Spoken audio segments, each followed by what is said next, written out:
ब्रह्मानन्दं परमसुखदं केवलं ज्ञानमूर्तिं द्वन्द्वातीतं गगनसदृशं तत्त्वमस्यादिलक्ष्यम् एकं नित्यं विमलमचलं सर्वदी साक्षिभूतं भावातीतं त्रिगुणरहितं सद्गुरुं तं Namami.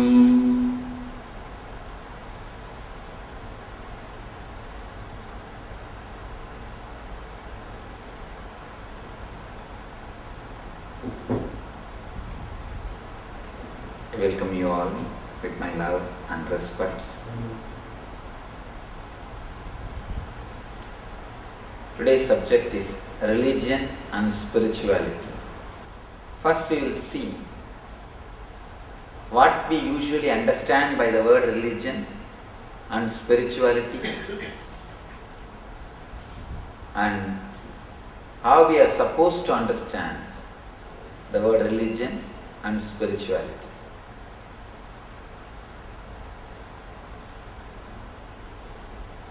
Sanatana Dharma is the spiritual portion or the backbone of Hinduism, which is religion. Here when I use the word Hinduism, people of other religion don't feel offended. Sometimes when we need to emphasize the greatness of something, sometimes when we need to explain the greatness of something, we need to compare it with other products or other things. Just to express the greatness or uniqueness of this culture and tradition, sometimes if I compare and make few statements, don't feel offended. And one more thing, what I am expressing is also truth, which is arguable, which is logical. Even then, I don't want to hurt anybody's feeling. So before that itself, I wanted to say these few words. Hinduism is the only religion which allows the people to update itself. All other scriptures end with a very clear statement. All other religious scriptures end with a very clear statement. It can't be updated or commented by any more persons. Even a software can be updated. Even a software can be updated. But their scriptures can't be updated. The moment we close the possibility of updation or new commentaries, we make things dead. We already killed the whole thing, because what is good once upon a time cannot be good, may not be good today. Usually not only it is may not be, it cannot be. Because our body, mind, social structure, everything has changed. Only in Hinduism we have two kind of scriptures. One is called Sruti, experienced. Please understand the word Sruti. The word Shruti cannot be translated as heard. It has to be translated as experienced. It is not just heard, it is experienced. Lot of time, the Sanskrit English translation, when it is not done properly, the whole gist is lost. One more word, this brahmacharya, is wrongly translated as celibacy, led to so many complications and problems. The word brahmacharya in Sanskrit means Brahmacharya. Acharya Living, Acharya means living. Brahma, like Brahman. Living like a god is the right translation of that word. Living with God, living like God, or living with existence. Living with existence. Usually, the moment people hear the word Brahmacharya, they come and tell me, they come and ask me, Swamiji, should we renounce everything to achieve jnana, to achieve wisdom? Should we become brahmacharis? Should we give up everything? I tell them, there is no need to give up anything. Just give up what you don't have, that's enough. Live with what you have. Just give up what you don't have. Many times you live with lot of fantasies which you don't have. When you give up what you don't have, that is enough. You will start living with what you have intensely. You have your husband, wife, family. Live with them intensely. But you have too many fantasies about how your wife should be, how your husband should be. Drop that fantasies. Just drop what you don't have. That's enough. That is what they mean by the word Brahmacharya. Living with existence. Living with what you have. Usually we live with the things which we don't have. Continuously we live with the things which we don't have. Really, if you understand the word Brahmacharya, it never asks you to leave your husband or wife or your house. The very Rishi culture is Grihastha Dharma. All Rishis are called as Brahmacharis, but they are married. They had kids. They have lived with Rishi Patnis. But they are called as Brahmacharis. How do you explain? The word Brahmacharya means living with existence, not celibates. Of course, celibates are given a different title. It is called Naishtika Brahmacharya. That's a title. That's different title and different lifestyle. When we translate these Sanskrit words, even if we make a small mistake, the whole concept, the whole main thread is lost. Shruti, the word Shruti should be translated as experienced, not as heard. It is the experience of rishis, forms the basic literature, basic scriptures of our Hindu philosophy, what we call Shruti. The Upanishads are the Shruti literature. That cannot be changed. That is the ultimate experiences of rishis, masters. That doesn't speak about the day-to-day routine or how you can practice. It just states about the goal. We call these scriptures as Shastras. We call these scriptures as Shruti and Shastras. They just give statements, what they experience when they reach the higher consciousness. This is one level scriptures. The second is Smriti. These are the books which gives you the instruction about how to practice these great truths in your day-to-day life. It's like a applied science. Just like applied science, this Smriti is a scripture which you need to follow in your day-to-day life. Without applied science, science has no use. But without the main theories, applied science cannot be created. You can't just have applied science without the main theories.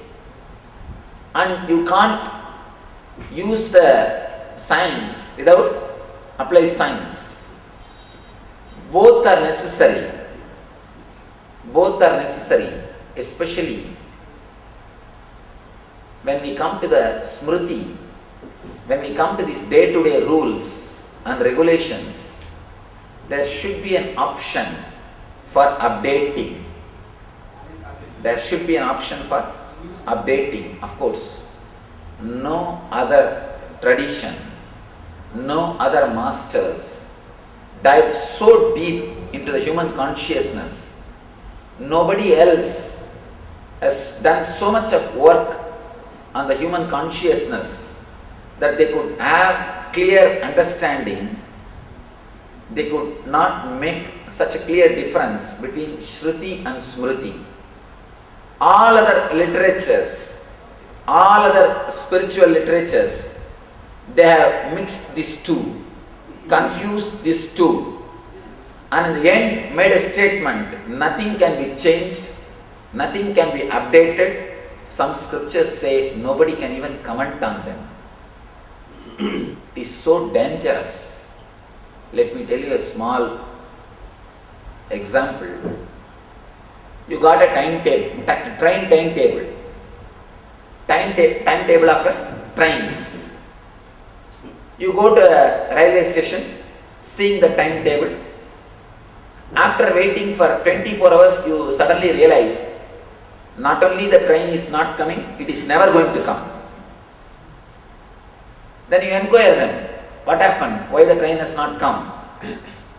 And the station master suddenly reminds you, you are having the timetable of last year. It is not this year timetable. It is not the mistake of railway department. It is your mistake. When you have last year's timetable and wait for a train, and if the train doesn't show, if you don't see the train, you just start blaming the whole railway department, or you just start saying there is no such thing as train exists on the planet Earth. That's the same thing we are doing many times with the scriptures. We get old smritis and try to follow them. When we don't see the result, we start blaming. Of course, only the Indian rishis had intelligence to allow their next generation to amend the train timetable. All other systems have banned the very idea of amendments, the very idea of updating. Just by banning the idea of updating, they have destroyed their whole system. Many religions have become just dead corpses. Corpses are, first thing you need to remove immediately and bury them. Next thing, if you don't do that, it is dangerous for your health. Not only they are occupying unnecessary space in your house, they are very dangerous. When you start following the books which are old, which cannot be updated, it is very difficult to live even a regular life, live about spiritual life, even a regular life. Only the Hindu rishis had enough intelligence and courage. One more thing, you need a tremendous courage to trust the disciples, next generations, allowing them to comment on your scriptures, allowing them to comment on your words. It is only Hindu masters, Hindu rishis who had so much of courage, allowing the disciples to comment on your words. If you actually look deep, every book of a master is commented by their disciples. First the Brahma Sutra, written by Vyasa, commented by Shankara. Then Shankara's disciple Sureshwara writes a Vartika. Then Sureshwara's disciple Atmananda writes a Tika. And it goes on and on and on. Of course, our masters had courage and trust over their disciples to allow them to work, update their words. You need to have tremendous courage to allow your disciples to work on your words. You need to trust them. They will understand the thread. They will understand the main message. They will understand the core. One more thing. Only in Hinduism, the idea of commentaries are allowed. In no other system, commenting is allowed. And one more thing, in Hinduism, if you don't comment on these basic three scriptures, Upanishads, Brahma Sutra and Bhagavad Gita, you can't even be called as Acharya. You can't become a teacher unless you have your own unique commentary. This gives us so much of freedom to think, so much of freedom to understand, and so much of freedom to preach what you experience as truth. Hinduism is the only religion which gives so much of freedom. There is a beautiful statement made by Vivekananda. He says in one place, freedom is the basic condition for any growth. Freedom is the basic condition for any growth in any field. If you want growth, you must be given freedom. The countries which gave freedom in the line of science, they have grown like anything in the field of science. The countries which gave freedom in medicines, they have done so much of research and they have grown like anything in that field. The countries which gave political freedom, they did research with all political systems and they have created a best political structure. They have grown in that field. In the West, you have such wonderful social freedom. You have reached the peak, best social structure. Almost every individual is respected. Everybody has got complete freedom to choose. Even though they don't have enough intelligence to choose, they have freedom to choose. Of course, the danger is having freedom without intelligence. That's a very big dangerous situation. Actually, many people come and ask me, especially the disciples who live with me continuously. They come and whenever I make some rule, whenever I say something that it should be followed by all, anybody feels that they don't want to follow or they don't feel like following, when they come and raise any question to me, first thing I do is I give them complete freedom. Because giving them freedom is the best punishment. I have seen within few months they will just come and fall at my feet. Please Swamiji, guide me, I don't want this freedom. Giving them freedom is the best punishment. When they don't have enough intelligence, if you just give them freedom, naturally they will be in dilemma. That's the worst punishment. Of course, West is facing that problem. Even if it is facing the problem of dilemma, freedom is something worth having. It's really something great. They have achieved this state because they have social freedom. Same way, East has achieved spiritual freedom. They have achieved such peaks, such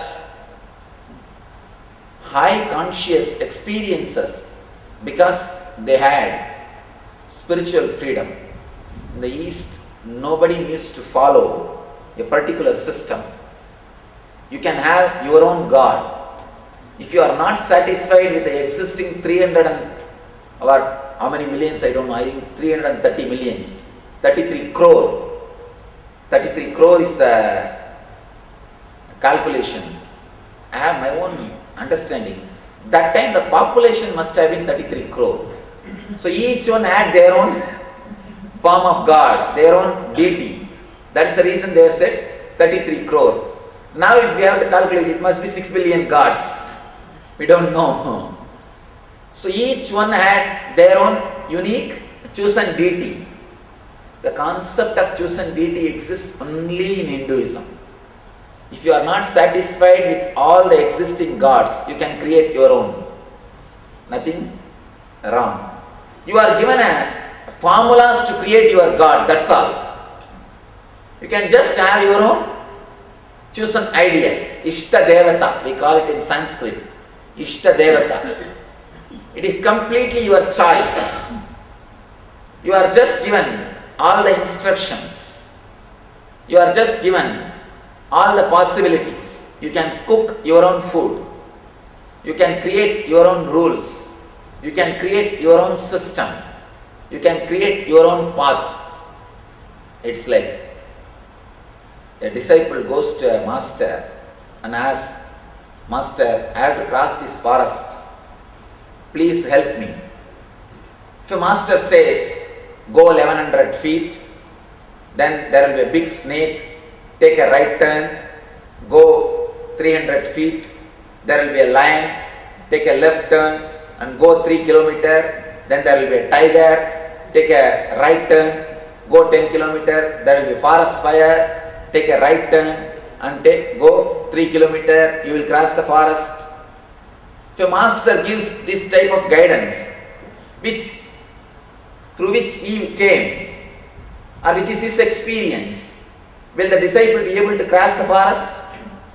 No, never. Today the snake may not be there. Today the tiger may not be there. Today the lion may not be there. Today the bear may be sitting, or some other animal may be sitting. We don't know. Any clear-cut rules, any clear-cut guidance is always misguidance. Please be very clear, all guidance is only misguidance. When you try to guide with the standard rules according to your experience, please be clear, you are misguiding people. Instead of that, any intelligent master will do only one thing. He will just give a torch, burning torch. Carry this torch, go. Use your intelligence and give him the techniques to protect himself from animals. Just give him the way, how he can see the route. Only these two are intelligent things. Give him the torch to see the route and give him the intelligence to protect himself from the animals. Then naturally the person will cross the forest safely. All our scriptures are trying to do the second thing. They are trying to give you the torch and the way to protect yourself from the obstacles. The way to go beyond the obstacles. That's all. They never try to give you the details. That's one of the biggest problem we are facing. When we don't have details, when you have so much of freedom, you tend to abuse the freedom. Crimes are nothing but abusing the freedom given to you. That is why in the developed countries, crime rate is high. Crime rate is high because so much of freedom. In underdeveloped countries or the countries which don't have so much of social freedom, the crime rate is very less. But naturally, people are living like slaves. Just how the crime rate is high in the countries where social freedom is more, same way, people also abuse the spiritual freedom. Now we have choices. I am bringing the truth. I am opening the truth completely in front of you. If you look little deeply, you will see many problems in our system and you will be little confused what I wanted to convey through this discourse. I don't want to convey any conclusion. I am just opening, presenting all the possible arguments and all the truths so that you can come to your own conclusion. I do not want to give any conclusion through this lecture. I wanted to create little confusion inside your being. I just want you to think and understand on your own about the whole system, because unless you are little confused, you never grow. As long as you have clear-cut teaspoon feeding concepts, as long as you are given the concepts directly to swallow, you never internalize or you never start working on yourself. People come and ask me, Swamiji, sometimes I feel more confused after reading all these books. I tell them, it means you really read the books and understood. The purpose of the books is done. Actually, in the 18th chapter of the Gita, Arjuna says, "Oh Krishna, now I feel more confused than earlier. Before I started speaking to you, I was less confused. Now I have more confusion, more trouble. What have you done to me?" Krishna says, "Right. You exactly grasped my teaching. Means you heard me completely. I have done what I want to do. Little bit of confusion or little bit of doubts, the questioning attitude is a basic necessity. That is why I am trying to present both sides. The positive sides of Smriti and how it can have negative side effects on our mind if we approach it without maturity. Let me give the whole gist.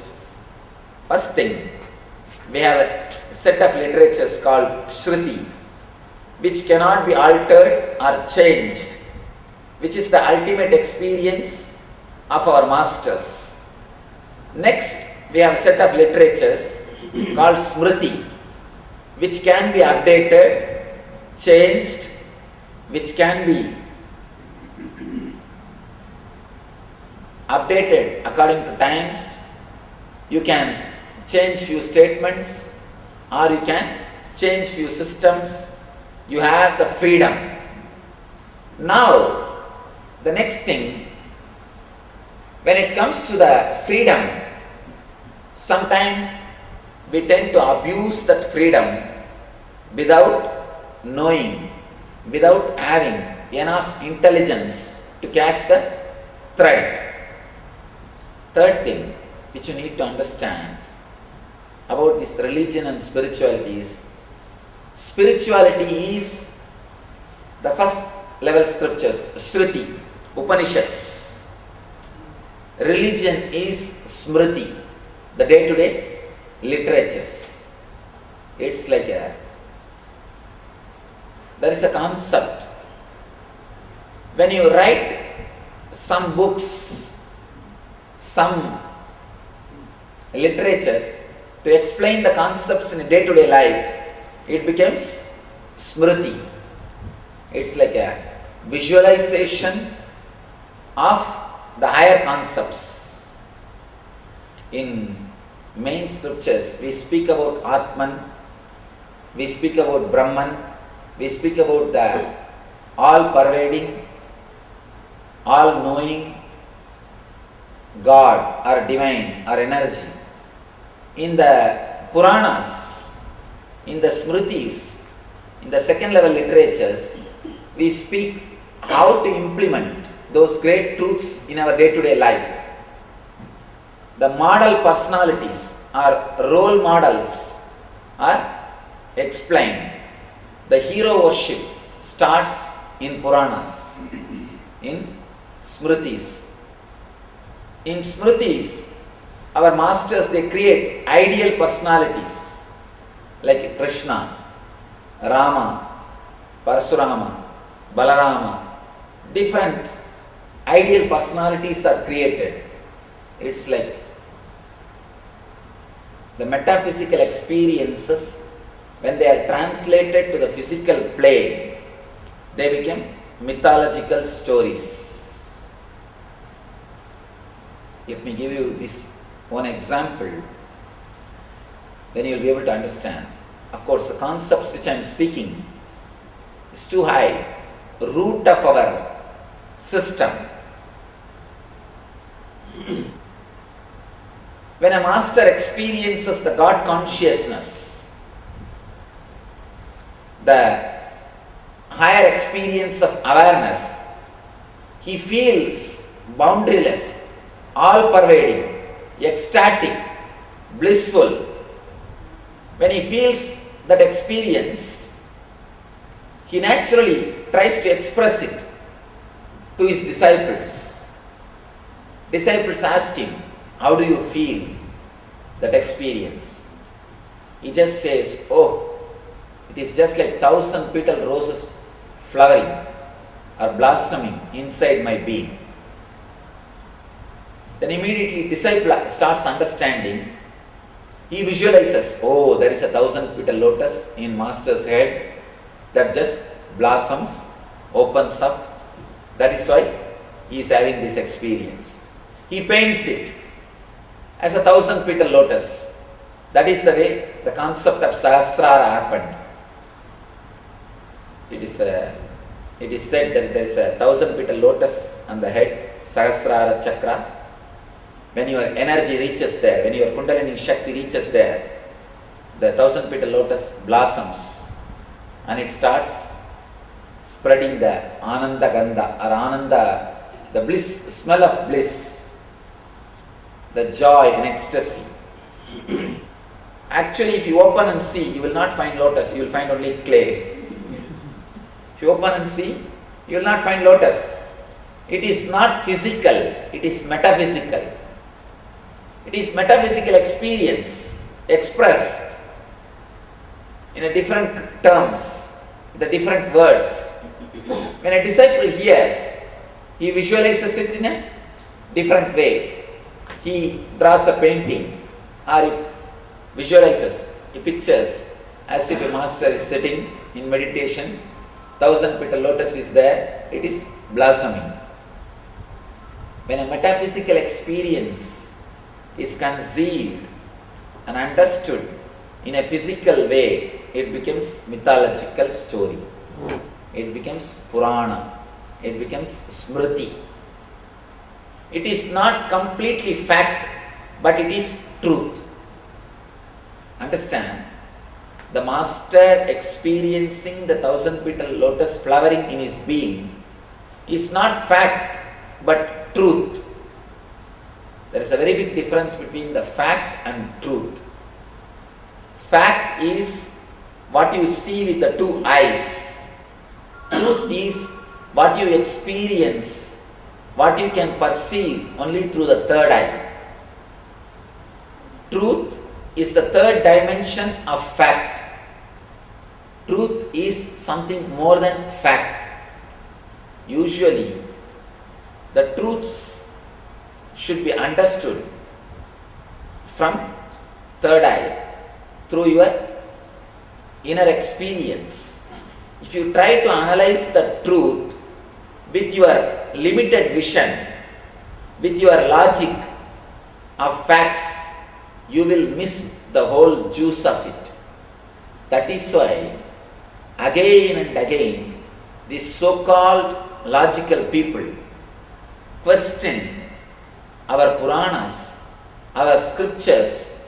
Again and again, they misunderstand the words of our rishis. A big group of atheists or so-called logical thinkers are formed in our system because they don't understand the difference between fact and truth. If you can understand the difference between fact and truth, you will understand why our religion is created, why our great masters, rishis, have created the Puranas. Some Puranas say things which you can't logically relate. If you are a really logical person, you can never relate to the Puranas. But an ultimate experienced person, a person who has become enlightened, Why should he say such an illogical thing? Why should he make a statement which doesn't suit our logic? He makes the statement from the level of truth. We try to understand it from the level of facts. That's why I always tell people, science and logic is yet to catch with mystics. Science and logic is yet to catch with mystics. Just because they are not able to catch, never blame mystics. Never blame the experience of the masters. It's like when masters make a statement that there are stars in the sky 24 hours of the day. It is not that it's a lie. No, it is truth. There are stars. We may not be able to see it in the daytime because of the sunlight. Just because we are not able to see, we can't say there are no stars.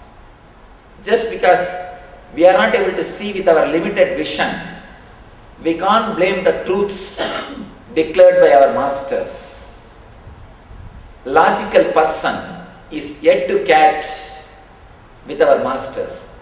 If you are too factual, if you are too much based, dependent on your five senses experience, the experience of your five senses, you can't understand there are stars in the sky in the daytime also.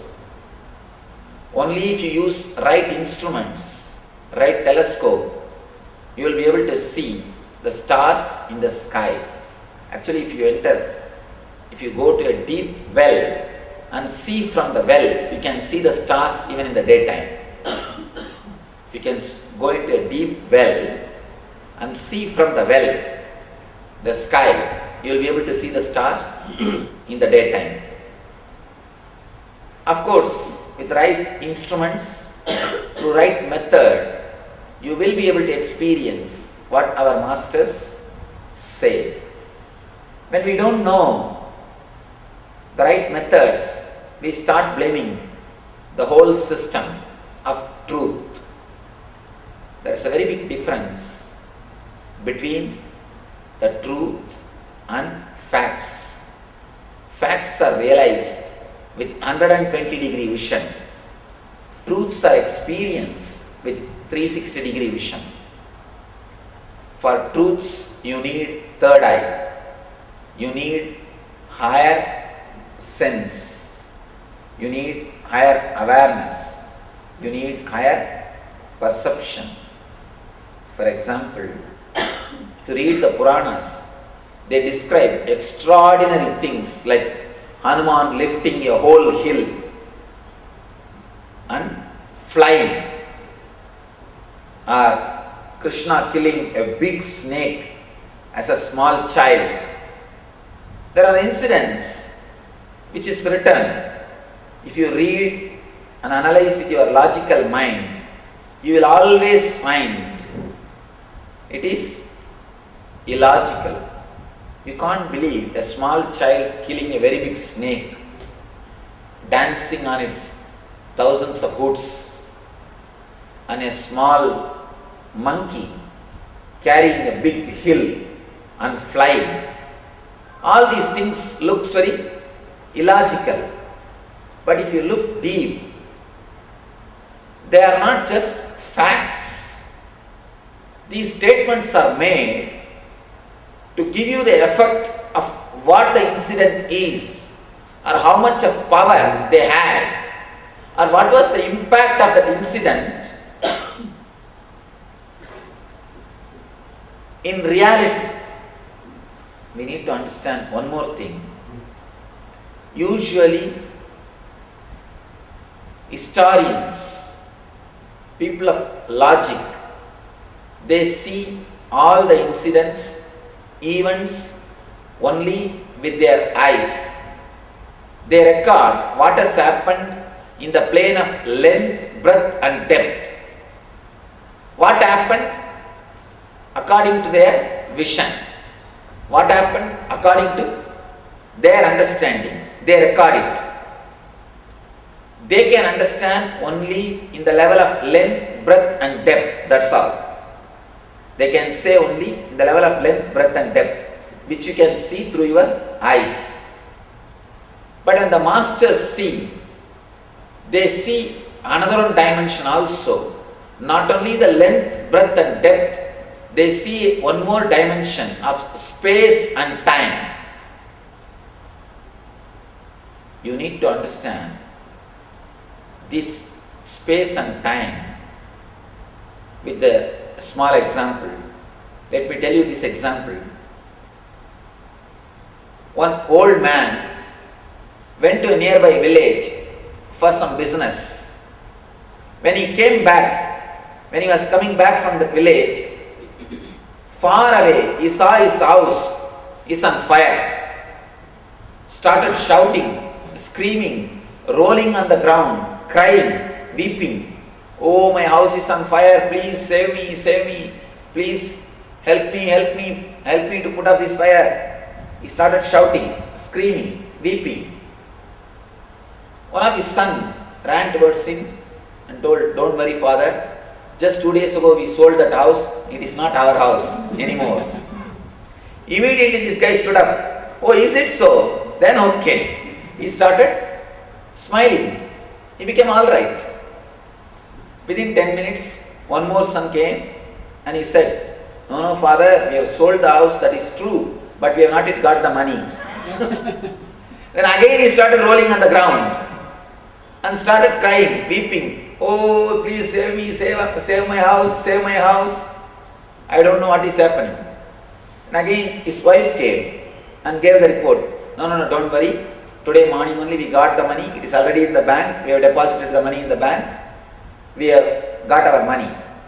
Then again this guy stood up and said, oh, then it's okay. He became alright.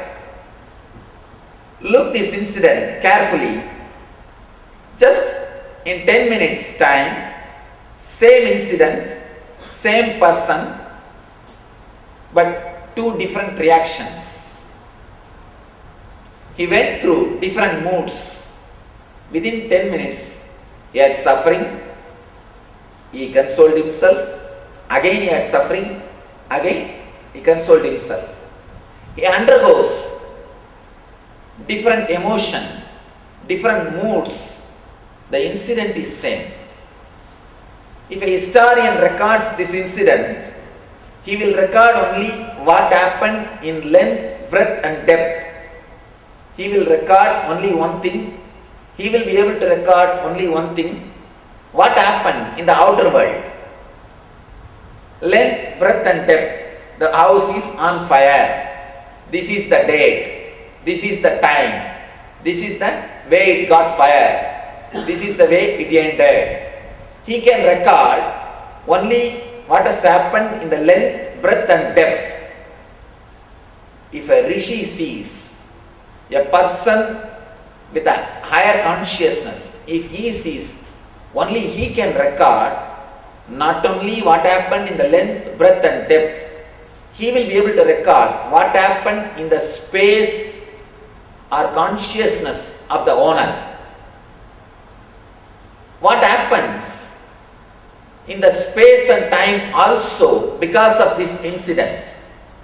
What is the impact of that incident on the consciousness? We need to understand one thing, very important thing.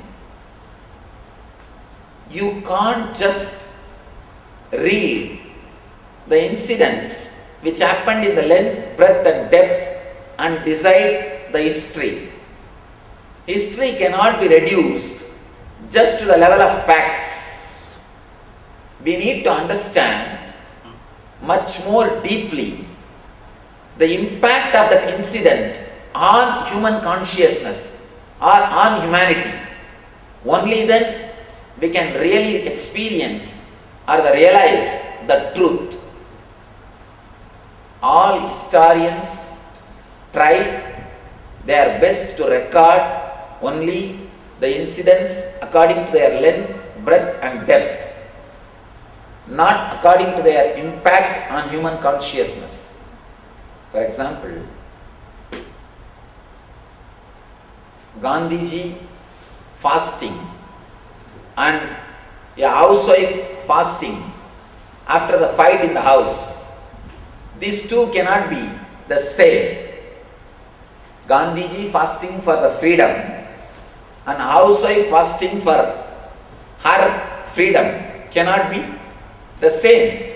If a historian records an incident, naturally he will record Gandhiji fasted for 2 days for freedom of the country. The housewife fasted for 2 days for her needs. This is the way it will be recorded. If you make the factual recordings, naturally you will record both incidents in the same way. Any intelligent person cannot agree both are one and the same. The impact of the incident, impact of the fact on space and time is totally different. When you record an history or an incident, you need to consider not only length, breadth and depth, you need to consider the space and time also. You need to consider the impact of that incident on the space and time.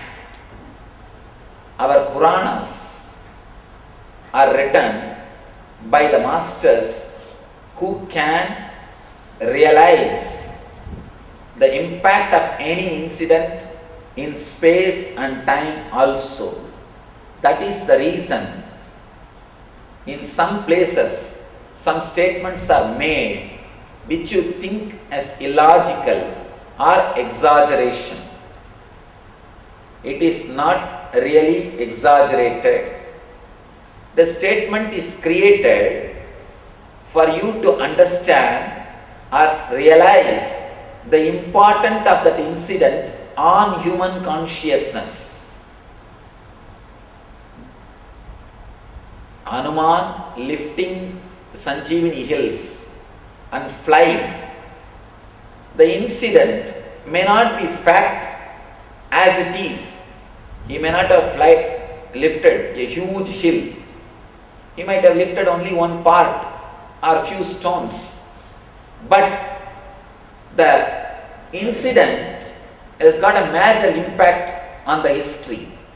Timely help, timely, on time, he bringing that particular medicine to the war field as made help Lakshmana to get his life back. That incident has done a lot, contributed a lot to the history. To impress or to express the importance of the incident, they have dramatized the whole scene, or they would have used little more words to explain, to make you understand the impact of that incident on space and time, or the importance of that incident in the human history. So what you need to understand is the spirit, is the thread. Now I come to the main subject. With this idea, with this understanding, if you look our religious rituals, religious practices, you will be able to understand how they are embodiment or the expression of spirituality. How they are straight, directly connected to spirituality. The religious rituals or the religious scriptures or religious way of life, religious doctrines, religious rules, religious regulations, the very religious life itself is created only from this angle. They are the practical day-to-day life or manual to live, experience the great truths expressed by enlightened rishis. You need to have this one understanding how historians usually record only the length, breadth and depth, not the space and time, and how our rishis have recorded length, breadth and time, length, breadth, depth and space and time. The method in which our rishis have recorded incident is holistic. They have not missed anything. Usual historians, they tend to miss a lot, and they have missed a lot. That's the reason all Western history is based only on year, only on what happened, never on what is the impact of that incident on human consciousness. In the East, we created Puranas. In the West, they created history. History is superficial, just record of the incidents without bothering about their impact on human consciousness. In the East, masters have bothered, they gave more importance to the impact of that particular incident on human consciousness, on humanity. That's why we say, if you want to know the whole Eastern history, just read the history of these 10 handful of enlightened masters. That's enough. You'll know the gist. Just read the history of few incarnations. You know the complete history of East. In the West, you can't say that, because they never bothered about the impact of a particular person's life on human consciousness. We wrote the history based on the impact, not on the incident. There may be very big incident happened which has no impact on the human consciousness. Our people never bothered to record it. They never even recorded it. Our people never bothered to record that type of incidents. There may be very small incident which would have changed the whole trend of thinking of the East. They recorded those incidents with a lot of importance given to it, and the so-called exaggeration is also done. Of course, when I say the so-called exaggeration, you need to understand, you can't analyze and criticize these incidents based on your logic and understanding. You need to have the complete vision why they made those statements. Only then you will be able to understand. Now we need to approach whole religion, all our customs, all our rules and regulations with the concept why it is created, what they wanted to convey through these rules, through these rituals, through these practices, what they wanted to express, what they wanted to give to us, what our masters wanted to tell us through this instruction. If you have that much of courtesy, that much of patience to look into the things with this understanding, what they want to convey, you will be able to always analyze, understand, appreciate and follow the truth or the real thing which is expressed through our religious practices, through our religion. You will be able to receive the wisdom, you will be able to experience the truths which is expressed by our masters, by our rishis. All you need is a little bit of sympathy or compassion towards the teachings of our rishis. We need to have little openness to look into the detail. This one understanding of length, breadth and depth, and length, breadth and depth and time and space. This is the only understanding which we need to have to understand religion and spirituality. Usually, because we don't have the understanding, because we are not able to analyze between fact and truth, we confuse religion and spirituality.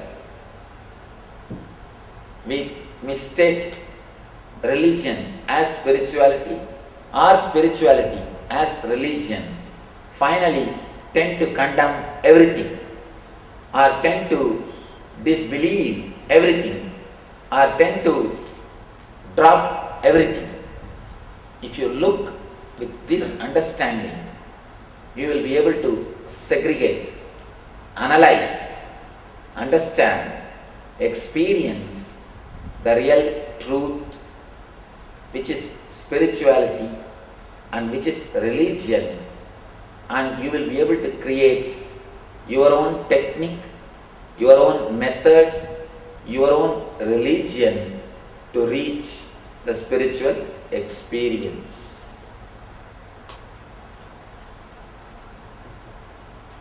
With this one knowledge, your whole life, the spiritual life, can be transformed from contradictions to the real spiritual experience.